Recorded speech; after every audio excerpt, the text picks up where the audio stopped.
చూడగానే నాకొచ్చిన ఫస్ట్ చూడగానే మజా వచ్చింది. సూపర్ స్టార్ మహేష్ బాబు గుంటూరు కారం ట్రైలర్ రిలీజ్ అయింది. విడుదలైన పోస్టర్లో ఉన్నట్లుగానే ట్రైలర్ కూడా మాస్ రేంజ్లో ఉంది. మహేష్ బాబుని డైరెక్టర్ త్రివిక్రమ్ చాలా పవర్ఫుల్గా చూపించారు. కొడుకు తల్లి సెంటిమెంట్ నేపథ్యంలో ఈ సినిమా చిత్రీకరణ జరిగినట్లు ట్రైలర్ బట్టి అర్థమవుతుంది. చాలా ఊర మాస్ పాత్రలో మహేష్ బాబుని చూపించారు. ప్రకాష్ రాజ్ విలన్ పాత్రలో మహేష్ తల్లిగా రమ్యకృష్ణ నటించినట్లు ట్రైలర్ బట్టి అర్థమవుతుంది. రావు రమేష్ కూడా కీలక పాత్ర పోషించారు. శ్రీలీల, మీనాక్షి చౌదరిలను కూడా ట్రైలర్లో అద్భుతంగా చూపించడం జరిగింది. తమన్ మ్యూజిక్ కూడా బాగుంది.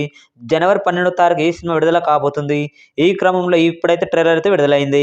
విడుదలైన ట్రైలర్ అక్కడమే కాకుండా అత్యధిక వ్యూస్ను లవ్స్ను సొంతం చేసుకొని యూట్యూబ్లో అయితే ట్రెండింగ్లోకి వెళ్ళిపోయింది.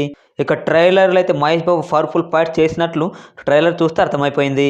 అంతేకాకుండా మహేష్ బాబు చెప్పినటువంటి డైలాగ్స్ కూడా అదిరిపోయాయి. ఇక ఈ ట్రైలర్ అయితే విడుదలైన వెంటనే 1 అవర్ లోపే 2 లక్షలకు పైగా లైక్స్ను 2 మిలియన్ వ్యూస్ను సొంతం చేసుకుని రికార్డుల పరంగా వేట మొదలు పెట్టిందని చెప్పవచ్చు. మరి తొలి 24 గంటలు పూర్తయ్యేసరికి ఈ ట్రైలర్ ఎన్ని రికార్డులను బ్రేక్ చేస్తుందో వేచి చూద్దాం. మరి గుంటూరు కారం ట్రైలర్ మీకు ఎలా అనిపించిందో కామెంట్ ద్వారా తెలియజేయండి.